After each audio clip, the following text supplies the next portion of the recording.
Le contexte, le Conseil doit voter le maintien des taux d'imposition communaux pour 2025. Nous montrons qu'en maintenant ces taux, nos impôts continuent d'augmenter fortement. Ne pourrait-on pas diminuer nos taux au lieu de les maintenir?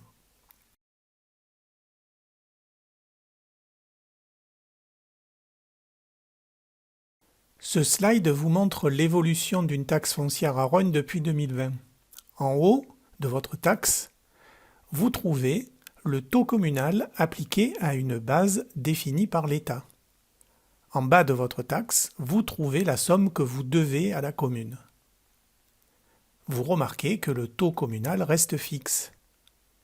Néanmoins, le fait que l'État augmente ses bases d'année en année, vous payez de plus en plus. Depuis 2020, le montant de cette taxe foncière a augmenté de presque 19%.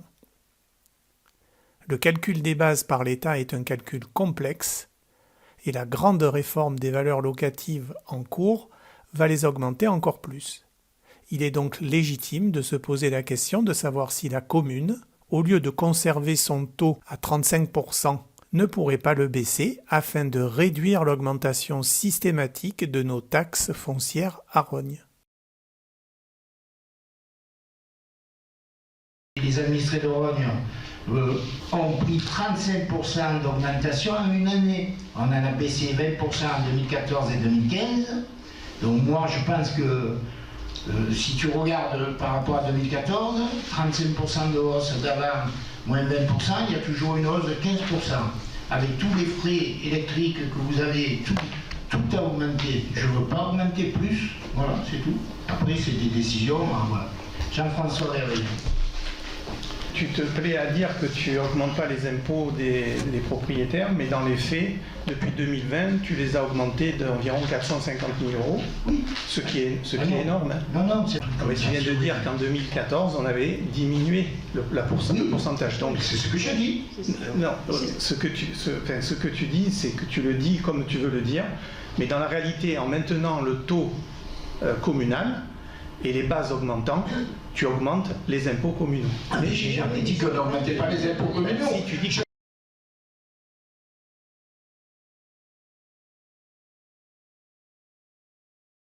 Avec tous les frais électriques que vous avez, tout a augmenté. Je ne veux pas augmenter plus, voilà, c'est tout.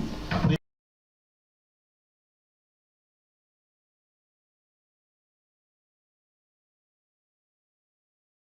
je ne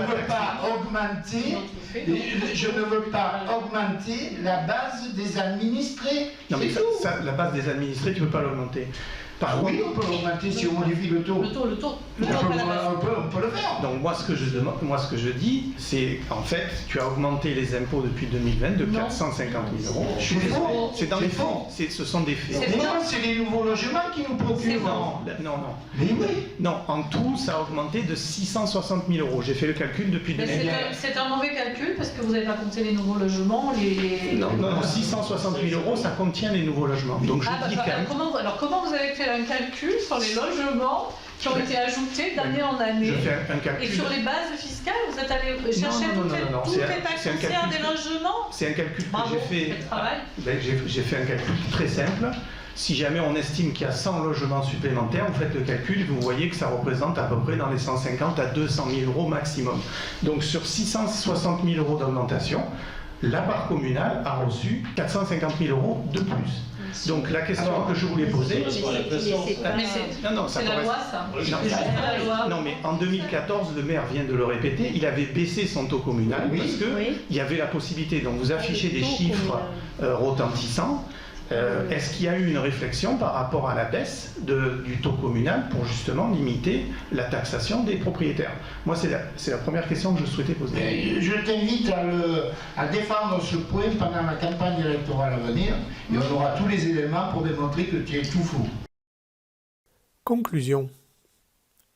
Lorsque le maire dit qu'il n'augmente pas le taux communal des impôts, on a tendance facilement à croire qu'il n'augmente pas les impôts. Mais en fait, comprenez bien que vos impôts augmentent. Pour vous en convaincre, regardez le montant de votre taxe foncière depuis 2020. Elle ne cesse d'augmenter, alors que le taux communal reste fixe.